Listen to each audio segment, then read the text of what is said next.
Le Parménide de Platon, dialogue sur les idées suite. Mais peut-être, Parménide, reprit Socrate, chacune de ces formes n'est qu'une pensée, et ne saurait se former ailleurs que dans l'esprit. Dans ce cas, chaque forme serait une et ne serait plus exposée aux conséquences que tu viens d'exposer. Alors chaque pensée serait une, mais pensée de rien? Mais c'est impossible, dit-il. Donc pensée de quelque chose? Oui. Qui est ou qui n'est pas? Qui est? N'est-ce pas la pensée d'une certaine chose une que cette pensée pense comme présente à toute une série de choses et comme une idée unique? Si. Mais ce qui est ainsi pensé comme étant un et toujours le même en toute chose, ne serait-ce pas une forme? Cela aussi est évidemment nécessaire. Mais quoi, dit Parménide, si les autres choses participent nécessairement des formes comme tu le dis, n'es-tu pas forcé de croire, ou bien que tout est fait de penser que tout pense, ou bien que tout, quoique pensé, ne pense pas? Cela non plus ne peut pas se soutenir, dit Socrate. Mais voici plutôt, Parménide, ce qui en est selon moi. Ces formes existent dans la nature comme des modèles. Les autres choses leur ressemblent et en sont des imitations, et cette participation des choses aux formes n'est pas autre chose que la ressemblance des unes aux autres. Si donc, reprit Parménide, une chose ressemble à la forme, est-il possible que cette forme ne soit pas semblable à sa copie, dans la mesure où celle-ci lui ressemble, ou y a-t-il quelque moyen de faire que le semblable ne soit pas semblable au semblable? Il n'y en a point. Mais n'est-il pas de toute nécessité que le semblable participe de la même et unique forme que son semblable? De toute nécessité. Mais ce par quoi les semblables sont semblables, du fait qu'ils y participent, ne sera-ce pas la forme même? Certainement si. Il n'est donc pas possible qu'une chose ressemble à la forme, ni la forme à une autre chose. Sinon, par-delà la forme apparaîtra toujours une autre forme, et si celle-ci ressemble à quelque chose, une autre encore, et jamais une nouvelle forme ne cessera de surgir si la forme devient semblable à ce qui participe d'elle. Rien de plus vrai que ce que tu dis.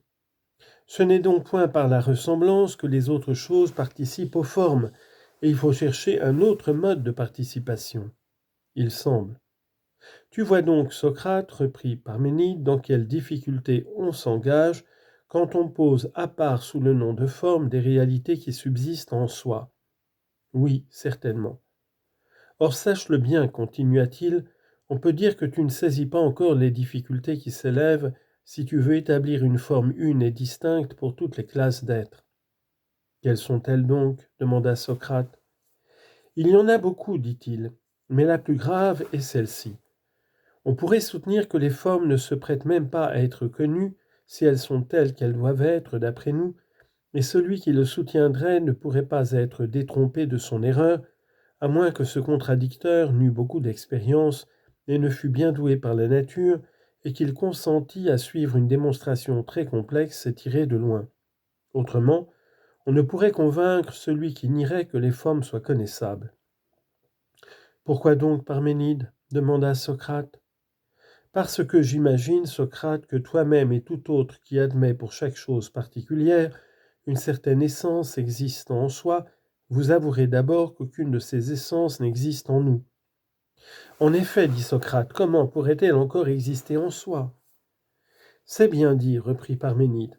Ainsi, toutes celles des idées qui sont ce qu'elles sont par leur relation mutuelle tiennent leur être de leur relation les unes avec les autres, mais non de leur relation à ce que sont chez nous leurs copies, ou ce qu'on voudra les appeler, d'où nous tirons en participant d'elles nos noms particuliers. D'un autre côté, les choses de notre monde qui portent le même nom que les idées existent par leur rapport entre elles, et non avec les formes, et c'est d'elles-mêmes, non de ces formes, que relèvent toutes celles qui sont ainsi nommées. Comment entends-tu cela? Demanda Socrate. Supposons par exemple, dit Parménide, que quelqu'un d'entre nous soit le maître ou l'esclave d'un autre. Il n'est certainement pas l'esclave du maître en soi, de l'essence maître, et s'il est le maître, il n'est pas le maître de l'esclave en soi, de l'essence esclave. Mais comme il est homme, c'est d'un homme qu'il est esclave ou maître. Quant à la maîtrise en soi, c'est par rapport à l'esclavage en soi qu'elle est ce qu'elle est, et de même l'esclavage en soi est l'esclavage de la maîtrise en soi.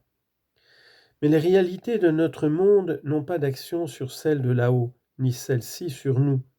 C'est, je le répète, c'est d'elle-même que relève à elle-même qu'on rapporte ces réalités de là-haut, et celles de notre monde ont de même rapport à elles-mêmes. Ne comprends-tu pas ce que je dis ? Je comprends parfaitement, répondit Socrate. Donc la science, reprit-il, la science en soi, c'est aussi de la vérité en soi qu'elle sera la science ? Certainement. Et de même, chacune des sciences en soi sera la science de chacun des êtres en soi, n'est-ce pas ? Oui. Et la science qui est parmi nous ne sera-t-elle pas la science de la vérité qui est parmi nous ? Et en conséquence, chacune des sciences qui sont parmi nous ne sera-t-elle pas la science de chacune des choses qui sont parmi nous ? Nécessairement. Mais les formes elles-mêmes, tu en conviens, nous ne les possédons pas, et il n'est pas possible qu'elles soient parmi nous. Non, en effet. Mais n'est-ce pas par la forme en soi de la science que sont connus les genres en soi ? Si. Or cette forme, nous ne la possédons pas. Non, en effet. Donc nous ne connaissons aucune des formes, puisque nous n'avons point part à la science en soi. Il semble que non. Nous ne pouvons donc connaître le beau en soi, ni le bien, ni tout ce que nous admettons comme des idées existant par elles-mêmes. J'en ai peur. Mais voici quelque chose de plus grave encore. Qu'est-ce ? Tu accorderas, je présume, que s'il y a un genre en soi de la science, c'est quelque chose de beaucoup plus exact que la science de chez nous, et qu'il en est de même de la beauté et de tout le reste ? Oui.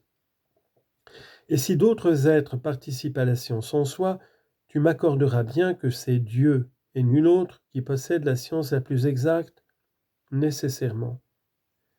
Et maintenant, parce qu'il possède la science en soi, Dieu sera-t-il capable de connaître les choses de notre monde ? Pourquoi pas ? C'est que nous avons reconnu, Socrate, répondit Parménide, que les formes de là-haut n'ont point d'action sur les choses de notre monde, ni les choses de notre monde sur elles. Elles n'en ont, de part et d'autre, qu'entre elles. Nous l'avons en effet reconnu. Dès lors, si Dieu possède la domination la plus parfaite et la science la plus parfaite, ni sa domination ne nous dominera jamais, ni sa science ne nous connaîtra, ni nous, ni quoi que ce soit de notre monde.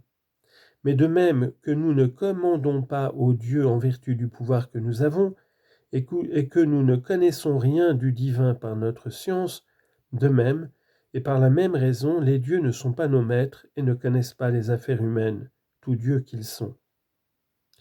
Mais, dit Socrate, n'est-ce pas un paradoxe un peu fort que d'ôter à Dieu le pouvoir de connaître ? Ce sont pourtant là, Socrate, reprit Parménide, des conséquences, et il y en a bien d'autres que celles-là, auxquelles les formes ne peuvent échapper, si ces idées des êtres existent et si l'on définit chaque forme comme une réalité absolue. Ces assertions vous troublent et l'on doute que ces idées existent, ou, si à la rigueur on les admet, on est bien forcé de reconnaître qu'elles sont inconnaissables à la nature humaine. Et celui qui parle ainsi pense qu'il parle juste, et comme nous le disions tout à l'heure, il est singulièrement difficile de lui faire changer d'opinion. Il n'appartient qu'à un homme très doué de pouvoir comprendre qu'il y a pour chaque chose un genre et une existence en soi, et à un homme plus extraordinaire encore de pouvoir découvrir ces vérités et les enseigner aux autres après les avoir soumises à une analyse exacte et complète. J'en conviens, Parménide, dit Socrate, car c'est exactement ce que je pense. Mais cependant, reprit Parménide, si en considérant tout ce que nous venons de dire et ce qu'on pourrait dire encore, on n'admet pas qu'il y ait des formes des êtres et qu'on se refuse à assigner une forme à chacun d'eux, on ne saura plus où tourner sa tête parce qu'on ne veut pas qu'il y ait pour chacun des êtres une idée toujours identique, et que par là on détruit absolument la possibilité de discuter. Voilà le danger, ce me semble, dont tu t'es rendu compte avant tout. Tu dis vrai, repartit Socrate. Alors que vas-tu faire en matière de philosophie ? De quel côté te tourneras-tu dans l'ignorance où tu es de ces choses ? C'est une chose que je ne vois pas du tout, au moins pour le moment. C'est que tu t'es mis trop tôt, Socrate, reprit Parménide, avant d'être exercé, à définir le beau, le juste, le bon et chacune des autres formes. C'est une observation que j'ai faite l'autre jour en t'écoutant discuter ici même avec notre ami Aristote. C'est une belle et divine chose, je te le dis, que l'enthousiasme qui te porte aux discussions philosophiques. Mais entraîne-toi et exerce-toi davantage pendant que tu es jeune, à ce que la foule juge inutile et qu'elle appelle des bavardages. Sinon, la vérité t'échappera. En quoi consiste donc cet exercice, Parménide demanda Socrate. Zénon, dit-il, t'en a donné un spécimen dans sa lecture. Cependant, je dois dire que j'ai été charmé par une remarque que tu as faite quand tu as dit que tu ne voulais pas laisser l'enquête s'égarer dans les objets visibles et s'y appliquer, mais la porter sur ceux qu'on saisit, surtout par la pensée, et que l'on peut considérer comme des formes. J'estime en effet, dit Socrate, qu'il n'est pas du tout difficile de démontrer de cette manière que les êtres sont à la fois semblables et dissemblables et susceptibles de tous les contraires. Et tu as raison, dit Parménide, mais il y a autre chose à faire encore. Il ne suffit pas de supposer qu'un objet existe et d'examiner les conséquences de cette supposition. Il faut encore supposer que ce même objet n'existe pas si tu veux pousser à fond ta gymnastique. Que veux-tu dire ? Demanda Socrate. Prends par exemple, répondit Parménide, cette hypothèse posée par Zénon que la pluralité existe.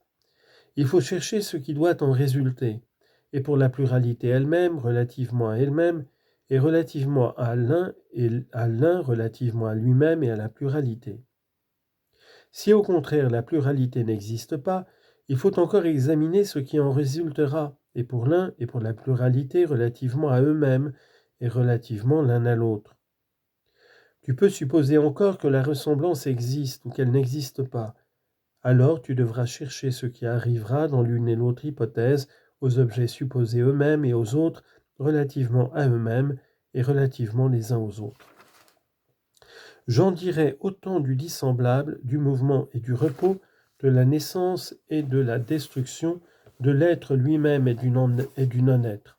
En un mot, pour tout ce que tu pourras supposer être ou ne pas être, ou éprouver n'importe quelle autre affection, il faut examiner les conséquences qui en résultent pour l'objet qu'il te plaira de lui comparer, puis pour plusieurs et pour tout également. Tu feras de même pour les autres choses.